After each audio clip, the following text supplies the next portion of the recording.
안녕하세요. 김광삼의 찐국TV 김광삼 변호사입니다. 우리나라 대한민국이 이제 마약 청정국이 아닙니다. 심지어 중학생, 초등학생까지도 마약에 쉽게 접근할 수 있는 그런 사회적 환경이 돼버렸어요. 그런데 이런 마약 투약 문제뿐만 아니라 이제 20대들이 겁없이 마약 밀수에 손을 대고 있어서 더 큰 문제가 되고 있는 것 같습니다. 지게꾼, 드로퍼 이런 용어 들어보셨습니까? 지게꾼은요, 국내로 마약류를 해외에서 밀반이 파는 그런 전달책을 지게꾼이라고요. 드로퍼는 이제 지게꾼이 해외에서 마약을 들여오면 이것을 전달받아서 지정한 장소에 은닉하는 걸 우리가 드로퍼라고 이렇게 얘기를 합니다. 일반적으로. 근데 이제 마약류 유통 구조를 보면 그 운반책인 지게꾼이 이제 마약을 밀반입에서 국내에 들여오죠. 그러면 국내 배달책인 이제 드로퍼가 이거 소분을 해요. 양이 크니까 나눈다는 얘기죠. 그래서 지하철 사물함이랄지 공공 화장실 이런 곳에 이제 은닉을 해두는 거예요. 그러면 이제 해외에 있는 총책이 SNS의 어떤 광고를 통해서 매수자를 모집해요. 그래서 그 매수자를 연결을 시켜를 줍니다. 그러면 그 매수자들이 돈을 지급할 거 아니에요. 그 돈은 또 계좌 관리를 하는 또 총책이 있어요. 그 총책이 이제 대포 통장을 통해서 돈을 받았습니다. 그런데 요즘 이제 최근 들어서는 이제 암호화폐가 대부분을 좀 이루고 있습니다. 텔레그램도 한번 보면요. 월 2, 3천만 원 보장. 그다음에 풀 근무자는 두세 배 가능하다. 이런 것들을 우리가 쉽게 찾을 수 있거든요. 고액 알바라는 그런 내용이 있으면 그 누구나 현혹될 수밖에 없죠.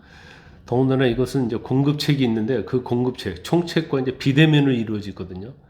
그런 다음에 캄보디아, 태국, 미얀마 이런 동남아로 이제 출발을 합니다. 그래서 신발 밑창에 마약을 숨겨 들어와서 약속 장소에 놔둔 다음에 이걸 이제 사진을 찍어서 SNS로 보내요.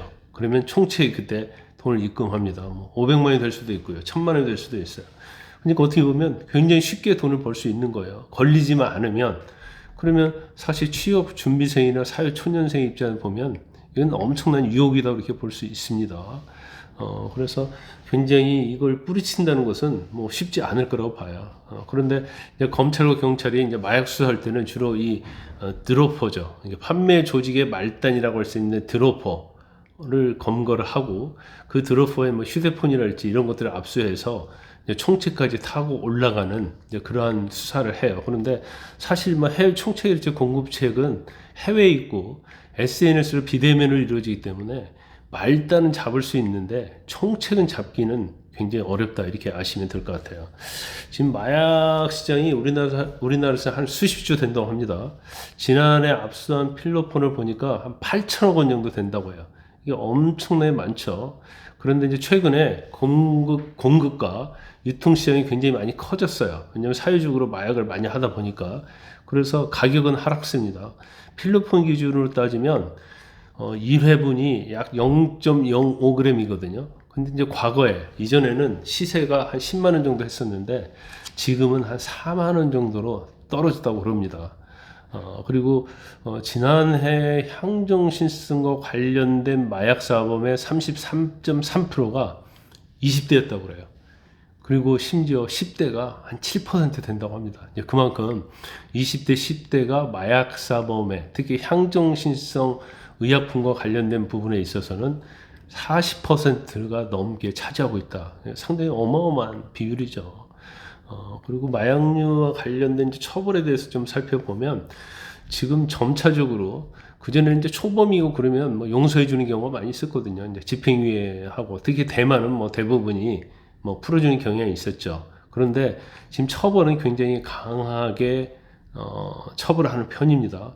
2023년 기준을 보면 마약 사범의 절반 이상이 2년 이상의 징역 선고를 받았어요. 그리고 3년 이상의 징역 선고를 받은 퍼센티지도 한 30% 됩니다. 그러니까 지금 굉장히 마약 사범에서는 엄단을 하고 있다 이렇게 보시면 되고, 근데 재범 같은 경우는 더 형량이 굉장히 높아요. 그래서 선고하는 율이, 징역형 선고하는 율이 초범보다는 3.6배가 높습니다. 물론 이제 대마 같은 경우는 비교적 뭐 다른 마약이랄지 향정신성 의약품에 비해서는 뭐 형량이 좀 낮다고 이렇게 볼 수는 있어요. 이제 그렇지만 뭐 현재 추세대로 한다면 마약 사범 계속 늘 수밖에 없고, 그러면 이것을 억제하기 위해서는 결국 형량은 계속 높아질 수밖에 없다.